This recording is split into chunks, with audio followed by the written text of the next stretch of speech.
Bien, s'il vous plaît.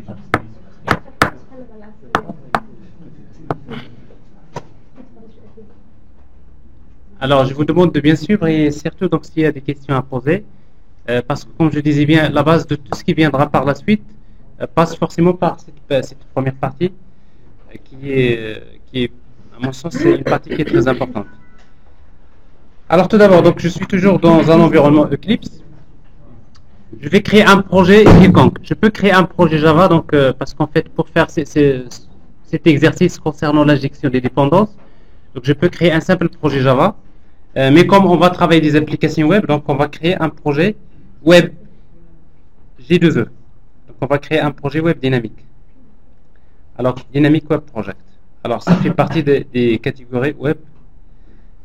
Dynamic Web Project. Ça, c'est un projet web dynamique. Et bien sûr, quand on crée un projet web dynamique, c'est que nous utilisons un serveur. Alors, TP, par exemple, ça, c'est injection des dépendances.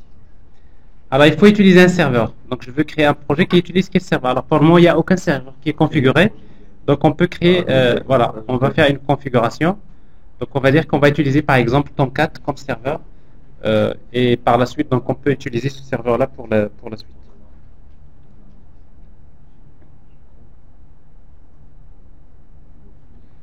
Alors, on va utiliser donc la version 6 de Apache Tomcat. On va chercher le chemin où se trouve Tomcat. Alors, ça suppose que Tomcat, vous devrez l'avoir dans votre machine. Les outils. Apache Tomcat, je devrais l'avoir ici.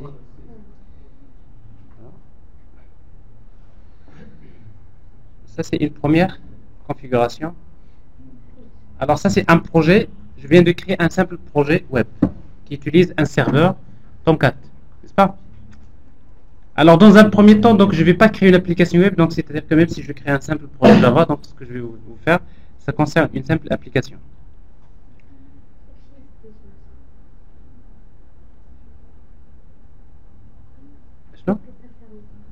Qu'est-ce que j'ai fermé?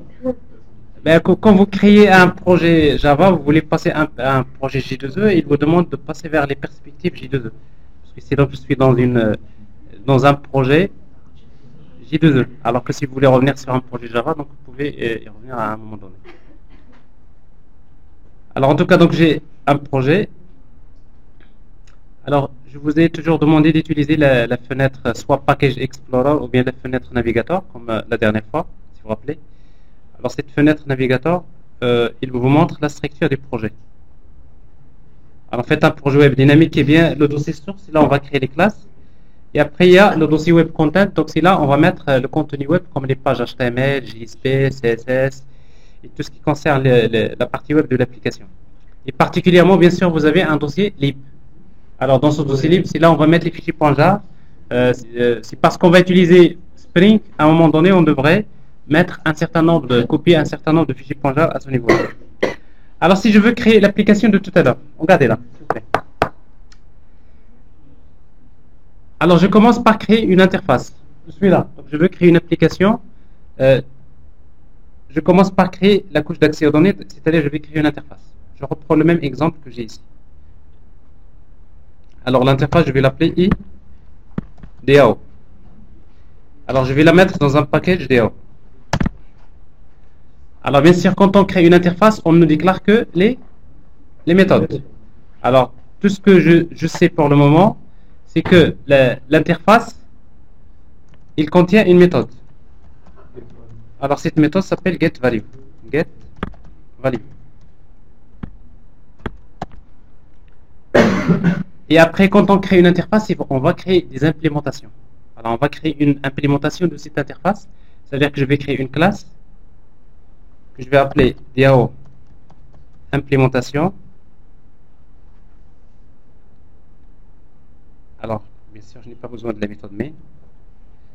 Alors, DAO implémentation qui va implémenter l'interface IDAO. Alors, déjà, c'est important, quand j'implémente une interface, ça veut dire qu'il y aura d'autres versions. Ça, c'est une implémentation. Ça veut dire que dans 6 mois, je vais créer une deuxième implémentation. Donc, la notion de version. Hein, il y a plusieurs implémentations. Alors, quand on implémente une interface, je dois redéfinir les méthodes. Alors, bien sûr, avec Eclipse, quand vous cliquez sur l'erreur, il vous propose d'implémenter les méthodes. Donc voilà ce que vous devrez faire. Alors pour le moment, je sais que la méthode getValue retourne par exemple 9, par exemple, comme valeur, donc je ne vais pas chercher à faire des traitements assez complexes. C'est pas ça l'objectif. Alors ensuite, je vais passer à la couche métier. Alors quand je crée la couche métier, donc tout ce que je sais, c'est que la couche métier est définie par une interface tout d'abord, et métier, dans un package métier. Alors tout ce que je sais, c'est que l'interface et métier devrait définir une méthode qui permet de faire un calcul.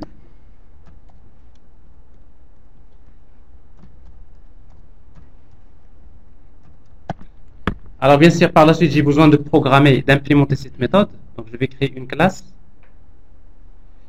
Je vais appeler métier implémentation qui implémente cette interface.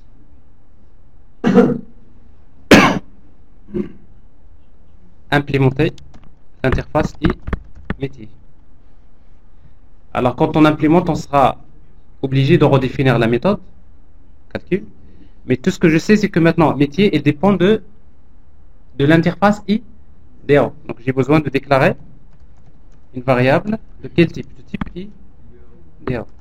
Alors cette variable, je vais l'appeler IDEO. Alors ça, il y a une association entre la classe métier et l'interface. Je ne vais pas instancier, mais tout ce que je vais faire, c'est que je ne dois pas oublier de créer les getters et setters. Alors surtout set DAO, parce que on aura besoin de faire l'injection des dépendances. Alors en fait, pour le moment, tout ce que je sais, c'est que pour faire un calcul, j'ai besoin d'appeler DAO pour récupérer un nombre, la valeur, avec, à partir de la couche d'accès aux données, j'appelle la méthode getValue. Je ne sais pas encore quelle classe. Donc tout ce que je sais au niveau de la classe métier, c'est l'interface. Alors c'est pas int, c'est double. Et après je vais retourner par exemple 3 fois le nombre, c'est-à-dire 3 fois la valeur. Alors ça c'est la classe. Alors je vais maintenant créer la couche présentation, c'est-à-dire je vais créer une application avec la méthode main.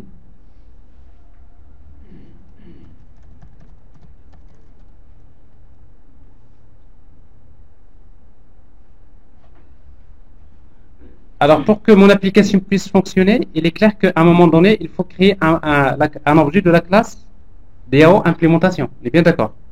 C'est-à-dire vous aurez besoin de créer un objet de type DAO implémentation. On va l'appeler DAO égale new DAO implémentation. Vous aurez besoin de créer un fichier, un objet de la classe métier implémentation égale new métier implémentation. Et vous aurez besoin de quoi? De faire l'injection, l'association. C'est-à-dire je dois écrire métier, je vais lui associer avec cette DAO, je vais lui associer l'objet DAO. Alors ici donc je crée un objet DAO, un objet métier, et après je vais les associer. Alors si j'exécute l'application, donc je peux appeler la couche métier point calcul. Là, il n'y a pas de problème. Alors, si on exécute l'application,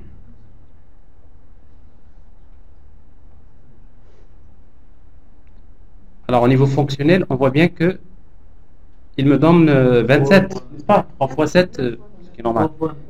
3 fois 9. 3 fois 9, c'est 27. C'est bon? Alors, sauf que le problème ici, c'est que notre application n'est pas encore complètement fermée à la modification. Pourquoi? S'il y a une nouvelle version de DAO, je devrais changer ici. S'il y a une nouvelle classe, il faut changer au niveau du code Java. Alors, c'est quoi la solution?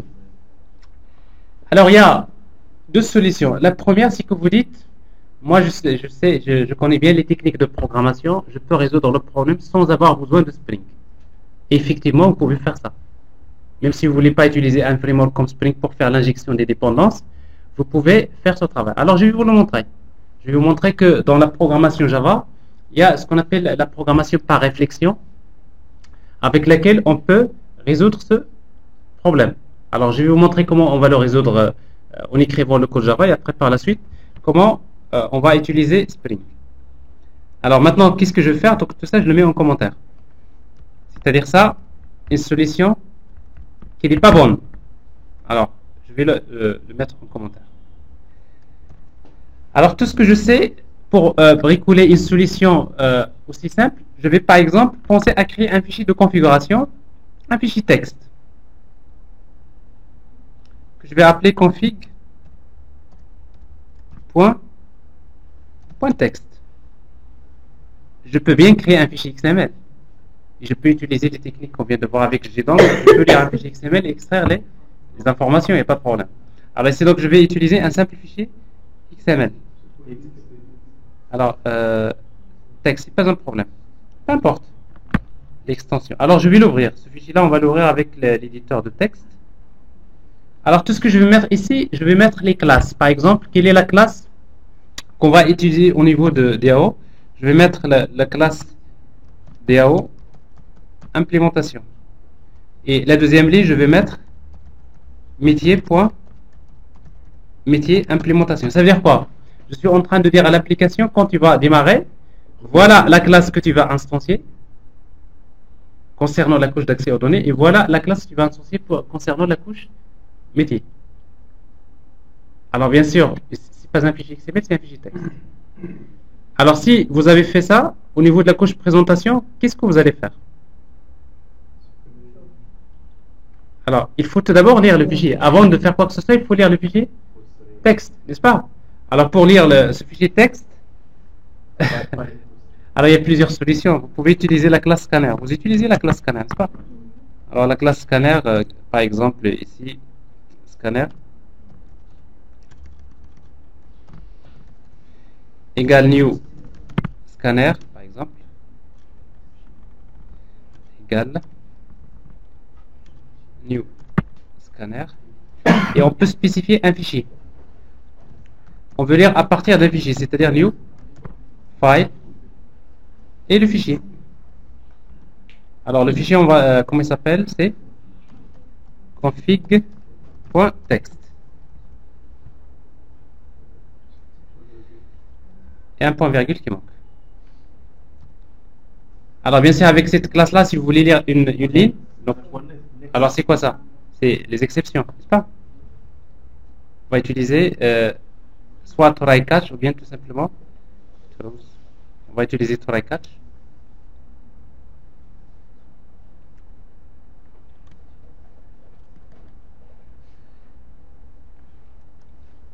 Alors si vous voulez lire, donc vous utilisez par exemple la première, ça représente le nom de la classe DAO. DAO class name. À quoi est égal? C'est scanner.next. Vous utilisez, si vous voulez lire une chaîne de caractères, vous utilisez. Alors sauf que vous avez l'habitude de l'utiliser pour lire au clavier, n'est-ce pas? C'est la même chose, vous l'utilisez pour lire à partir du fichier.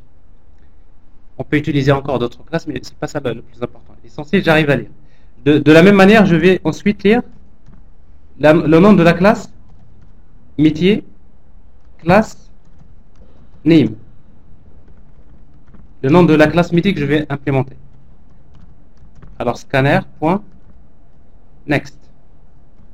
On vérifie en affichant la classe DAO class name.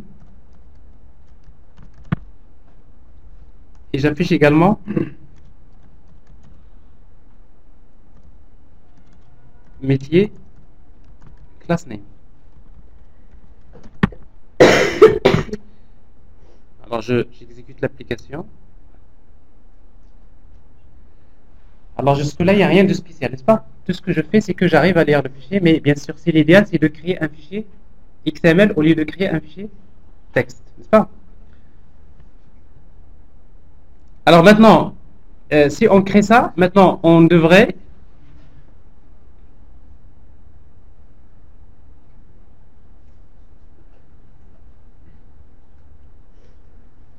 alors pourquoi on va lire les classes? Parce qu'on devrait les instancier.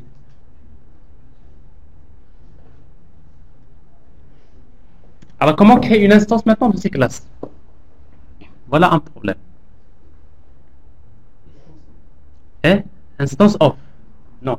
Instance of, c'est pour savoir est-ce qu'une classe, est-ce que tu as un objet, une instance d'une classe. Alors vous avez sans doute appris que pour créer des instances de classe, vous utilisez new, n'est-ce pas? Mais il y a new, c'est l'instanciation statique, mais il y a également l'instanciation dynamique. Je ne sais pas si vous avez déjà fait la programmation par réflexion dans Java, non? Jamais. Alors regardez bien. Mais par contre, vous avez utilisé class.forName. Rappelez-vous? Alors pour se connecter à une base de données, on vous demande de charger les pilotes GDBC en utilisant class.forName. Eh bien, c'est ce que je vais faire. Je vais créer une classe que je vais appeler CM, c'est-à-dire la classe métier. DAO, CD, c'est-à-dire CDAO. La classe CDAO. Égale à quoi? C'est classe.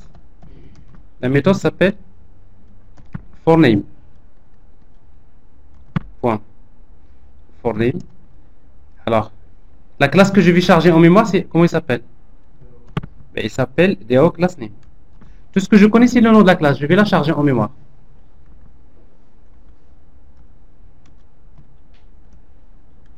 Si vous voulez instancier cette classe, vous utilisez la méthode newInstance. C'est DAO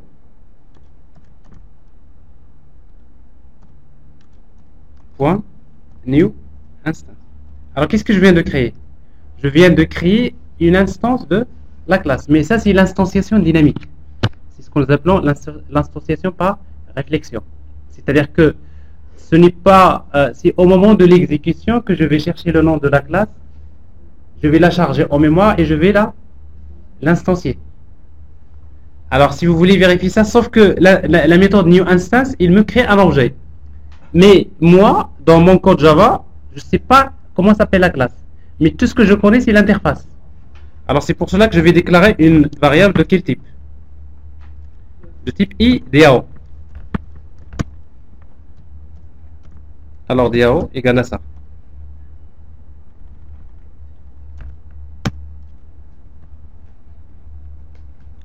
Un petit blocage. Non, c'est pas casting, je voulais juste importer déjà. Alors bien sûr, la méthode newInstance, il retourne un objet de type object, alors que tout ce que je sais, c'est que l'objet, il est de quel type? De type IDAO. Je connais l'interface. Donc j'ai besoin de faire un sous-casting.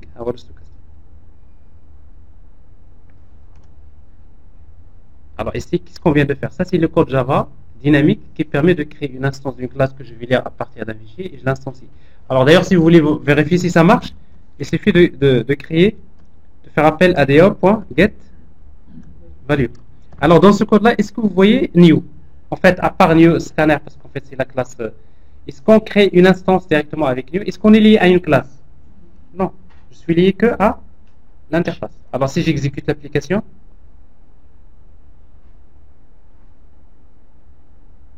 ça marche, pas de problème. Donc ça c'est l'instanciation par réflexion. Alors bien sûr, tous les frameworks que vous utilisez, c'est comme ça qu'ils vont travailler. Vous ne pouvez pas créer un framework si vous n'utilisez pas ce genre de technique d'instanciation. Alors ensuite, alors c'est pas ça on n'a pas encore terminé.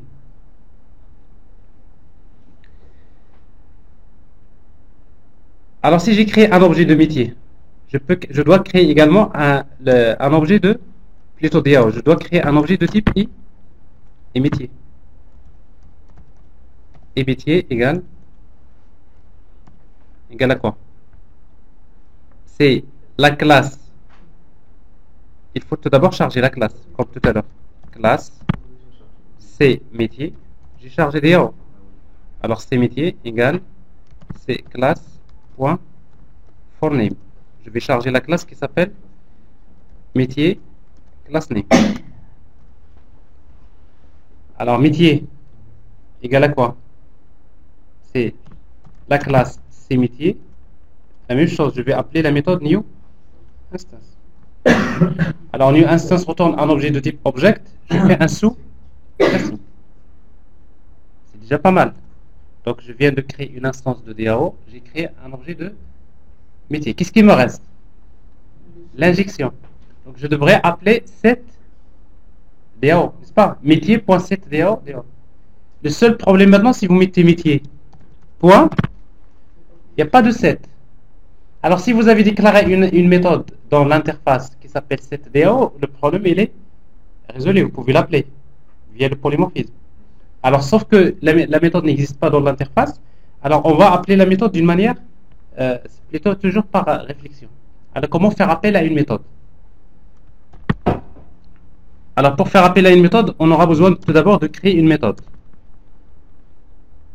Méthode de java.link.reflect.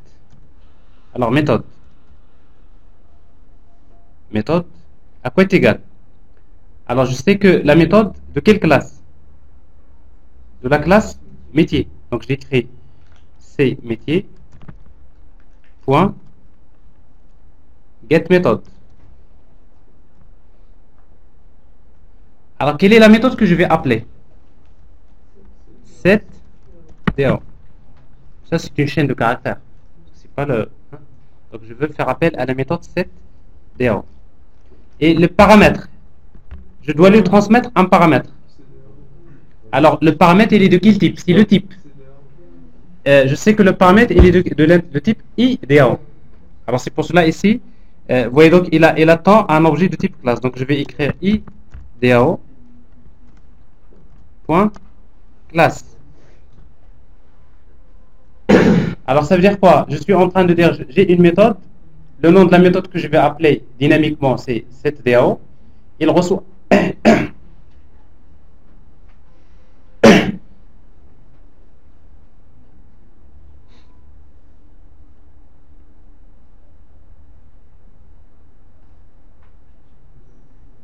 Il reçoit un paramètre.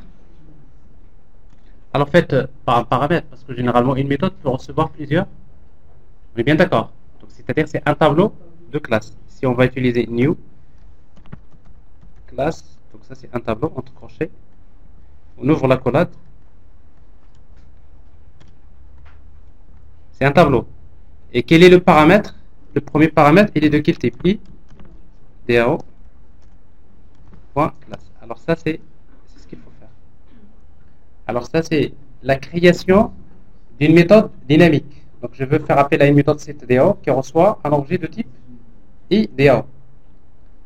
Et si vous voulez maintenant invoquer cette méthode, on va utiliser méthode.invoke. Je veux appeler cette méthode.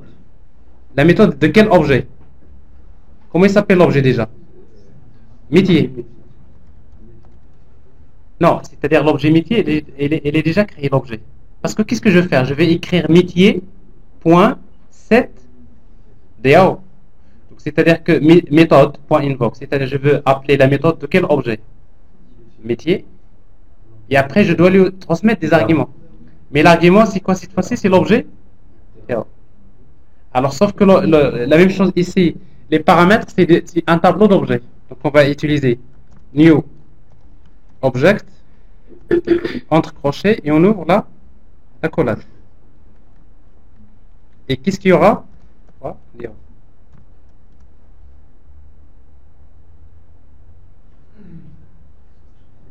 Et après, par la suite, on va tester. Je vais appeler métier.calcul.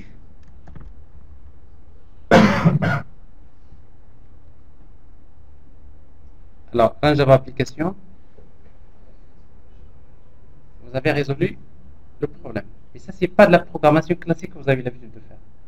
Ça, c'est de la programmation par réflexion. C'est grâce à ce genre de programmation qu'on peut rendre une application fermée à la modification et ouverte à l'extension. Alors maintenant, je vais vous expliquer pourquoi elle est fermée à la modification.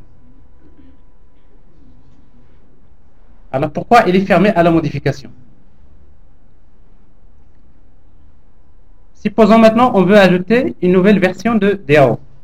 Alors j'arrive, maintenant 6 mois après je veux créer une nouvelle version, c'est-à-dire l'implémentation de la couche d'accès aux données. Qu'est-ce que je vais faire? Est-ce que je vais modifier le code source? Non. Je vais tout simplement créer une extension. Je vais créer une classe que j'appelle DAO implémentation 2. Je peux la mettre même dans un autre package, par exemple, extension ou bien plugin, je ne sais pas quoi. C'est des extensions, c'est quelque chose que je peux ajouter par la suite. Alors, tout ce que je sais, c'est que si je veux créer une nouvelle implémentation de cette interface, tout ce que je sais, c'est que je dois implémenter quelle interface? IDEO. implémentation IDEO. Et quand j'implémente l'interface IDEO, qu'est-ce que je fais? Je dois redéfinir. Alors au lieu par exemple de 9, je mets par exemple allez 77. Je change. C'est-à-dire une nouvelle implémentation. Alors maintenant je viens de créer une extension. Et après, quel est l'endroit dans lequel je vais changer pour que mon application, ben, j'accède au fichier de configuration. Il est là. Je l'ouvre. Et tout simplement ici, au lieu de DAO implémentation, le package comment il s'appelle? Extension DAO implémentation 2. Alors ça c'est de la configuration, parce que ça c'est un fichier texte. Ça aurait pu être un fichier XML. J'exécute l'application. Alors c'est pas l'application que je vais exécuter. Alors là Java application, c'est la classe présentation. Est-ce que l'application fonctionne? Il n'y a pas de problème. Mais est-ce que l'application a évolué? Oui. Parce que je viens de créer une nouvelle implémentation, une nouvelle extension, une nouvelle version. Mais si je veux revenir à la version précédente, je ne l'ai pas perdue. Qu'est-ce que je dois faire? J'arrive au fichier et je mets tout simplement, je mets ce que je veux. Donc ça veut dire quoi ça? Donc ça veut dire que je suis en train de créer une application qui possède ce qu'on appelle des composants. Au moment de l'exécution, c'est à ce moment-là que je vais décider en tant qu'administrateur ou bien la personne qui va s'occuper de configurer l'application, c'est à moi de décider quelle est la version du composant que je vais utiliser. C'est exactement, c'est comme si je vous dis, vous voulez conduire une voiture, je vais vous donner une meilleure solution. C'est que c'est à vous de monter la voiture que vous voulez. C'est qu'avant de conduire la voiture, vous allez dire, tiens, je vais utiliser la carrosserie telle, je vais utiliser les roues de quelle version, je vais utiliser le moteur version telle. Donc ça veut dire quoi? Ça veut dire qu'en fin de compte, l'application, le moteur de votre application, c'est à vous, en tant qu'administrateur de l'application, qui va le configurer. Alors si vous voyez, il y a un composant qui ne marche pas bien, qui n'est pas performant, qu'est-ce que vous allez faire? Vous allez le changer avec. Mais le code que nous avons fait ici, regardez bien. Le code que je viens de vous montrer, il est très important parce que vous devrez le connaître. Parce que vous aurez des projets à développer dans design pattern, dans les projets industriels. Et forcément, à un moment donné, on vous demandera de concevoir des frameworks ou je ne sais pas quoi. Mais ça vous devrez l'étudier. C'est ce que nous appelons la programmation par réflexion. Alors, si vous entendez parler de la programmation dynamique ou bien la programmation par réflexion, alors c'est tout simplement ce genre de travail. Alors, sauf que nous, on a adapté une solution. Est-ce qu'on a utilisé Spring? Non. Donc, on a fait de l'injection des dépendances en utilisant notre propre solution. Mais, bien sûr, il y a des frameworks qui font ce travail-là. Donc, Spring, qu'est-ce qu'il va faire? Alors, voilà le travail qui va être fait par Spring. C'est-à-dire, Spring, l'injection des dépendances, il va lire le fichier XML, il va tout simplement faire la même chose. Sauf que pour moi, je ne vais pas écrire beaucoup de code. Alors, justement, la deuxième solution, c'est d'utiliser Spring. Alors, si vous voulez travailler Spring, donc vous aurez tout d'abord besoin du framework Spring. Alors, vous allez chercher un fichier .jar. Vous cherchez dans la documentation de Spring.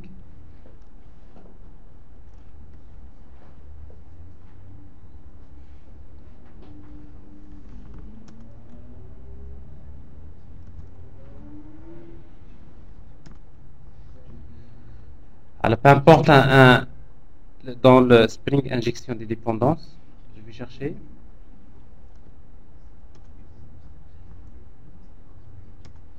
Dans le dossier lib, en principe, on a besoin de deux fichiers .jar, ces deux fichiers-là. Il faut les couper dans le dossier lib. Alors ça, si vous voulez faire l'injection des dépendances par Spring. Alors après, on aura besoin de créer un fichier XML. Alors ce fichier XML pour soi-disant l'équivalent du fichier texte que nous avons créé, sauf qu'un fichier XML qui est beaucoup plus consistant et beaucoup plus élégant. Alors on va créer le fichier XML. Alors ce fichier XML, en principe, si vous avez installé, il y a un plugin Spring que vous devrez installer et qui va vous permettre de...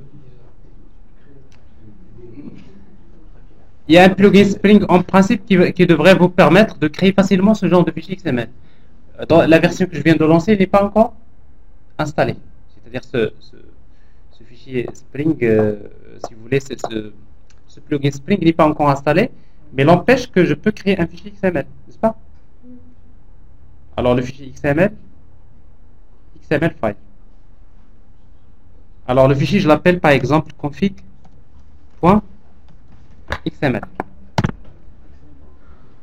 Donc ça c'est un fichier XML que je vais créer, mais ce fichier XML il possède une DTD de Spring. Alors c'est pour cela je vais prendre un exemple de fichier XML et je vais l'adapter à mon besoin. Alors c'est ce que j'ai ici.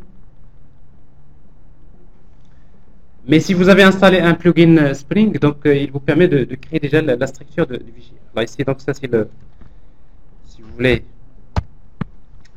c'est la structure du fichier. Alors je vais même prendre une structure qui est beaucoup plus simple, c'est-à-dire dans laquelle je vais utiliser une DTD au lieu d'un schéma XML.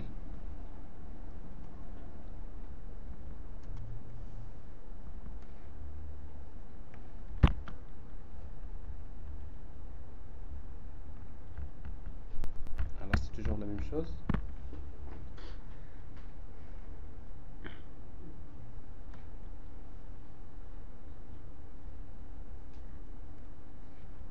Bon, il n'est pas mieux que le corps lui-même. Alors je prends ça. Alors je prends cette structure-là, le fichier XML.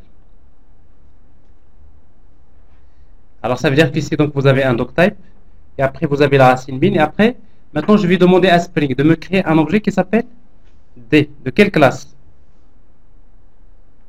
DAO implémentation. Alors je sais que DAO implémentation, il y a un implément. Alors plutôt en plus. La classe se trouve dans le package DAO. Je lui demande également de me créer un objet métier implémentation que je vais appeler métier, et après par la suite je vais faire l'injection des dépendants. Je vais lui demander d'accéder à la variable DAO. Il va appeler set DAO, et qu'est-ce qu'il va lui affecter comme paramètre? L'objet D. Alors ça veut dire quoi? Ce code que je vois ici, c'est exactement l'équivalent des codes que nous avons écrits là. Spring il va faire ça à votre place. Il va lire le fichier XML, il va charger les classes, il va créer des instances, et après il va les associer. C'est exactement la même chose. Alors, ou tout simplement, si vous voulez le faire d'une manière statique, vous allez faire tout simplement ça. New, et après set. Alors, sauf que quand vous utilisez new, il y a un problème au niveau de la maintenance. Alors, on va enregistrer ce fichier-là. On va l'enregistrer. Et après, on va revenir à l'application. Ça, c'est la première version. La deuxième version, je vais la mettre en commentaire. Alors maintenant, la troisième version, c'est quoi? La troisième solution, c'est Spring. Alors pour utiliser Spring, donc je vais utiliser XML, XML bin factory, XML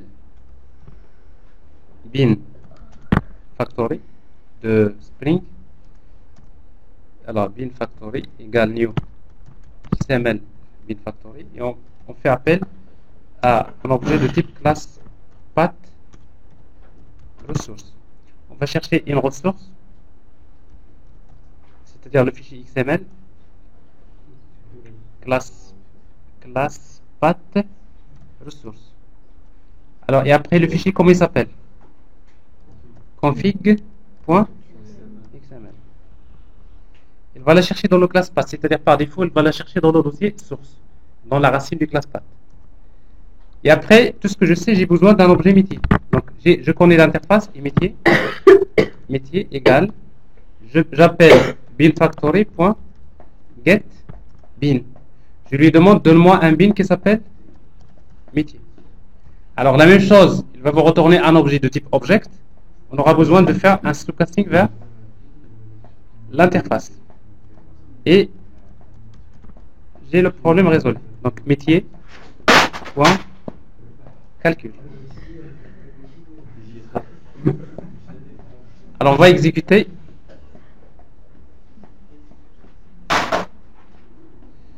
Alors vous voyez donc. Mais pourquoi vous cherchez toujours les problèmes au premier lieu? Regardez déjà ce que ça marche. Il faut être un peu plus, c'est l'inverse. Regardez, c'est la fonctionnement. Et après je vais vous expliquer c'est quoi ça. Alors, donc, l'application, il fonctionne bien, n'est-ce pas? Alors, maintenant, pour t'expliquer. Alors, vous devrez savoir que généralement, les frameworks, d'une manière générale, tous les frameworks utilisent ce qu'on appelle un système de log. Un framework qui permet de loguer des informations. Alors, parmi ces frameworks, il y a un framework qui s'appelle Log4j. Alors, vous allez l'utiliser par la suite.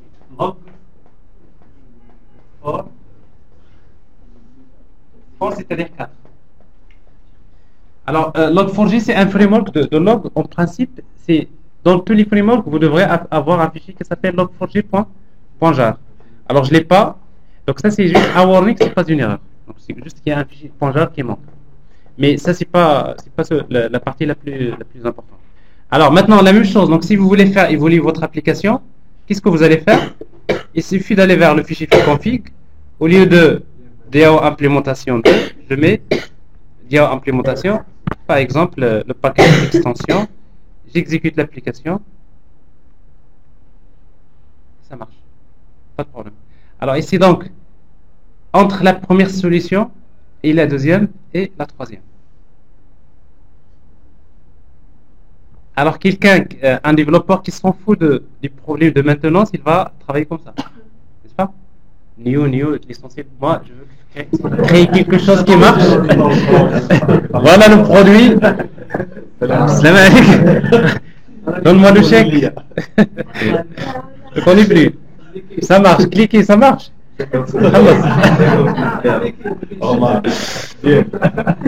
Mais attendez, mais si le client vous dit non, ça marche, mais après, venez, on va signer un contrat de maintenance. Donc c'est là que vous allez payer très cher. Donc vous n'allez plus rester dans votre chez vous, mais vous allez faire la navette. Finra dit, je vais chez le client. Pourquoi? Parce qu'il a un problème dans l'application. Je reviens, à peine je suis arrivé à la maison, allô, il y a encore un autre problème. Alors en tout cas, donc ça c'est juste le principe. Donc ça, c'est l'instanciation statique. Ça c'est quelque chose qu'il ne faut pas faire. Et après ça c'est du bon travail. Vous utilisez beaucoup de techniques de programmation par réflexion. En fait, là encore, ici, vous n'avez pas utilisé de framework. C'est-à-dire, vous n'avez même pas besoin d'un framework. Vous-même, vous pouvez faire votre propre travail. Ça, c'est très bien. Mais pour chaque application, il faut l'adapter. N'est-ce pas? Parce que ça, c'est pour notre application. Mais s'il s'agit d'une autre application, il va falloir encore changer. Et après, vous allez dire que je dois créer quelque chose qui est adapté à toutes les applications, n'est-ce pas? C'est ce qui a été fait par Spring. Donc Spring, justement, c'est un framework qui a été adapté pour toutes les applications. Il suffit de créer un fichier XML et dans lequel vous allez faire cette config. Et enfin, donc ça c'est l'injection des dépendances pour une application Java. Mais après, si vous voulez faire l'injection des dépendances dans une application web. Alors je vais arrêter.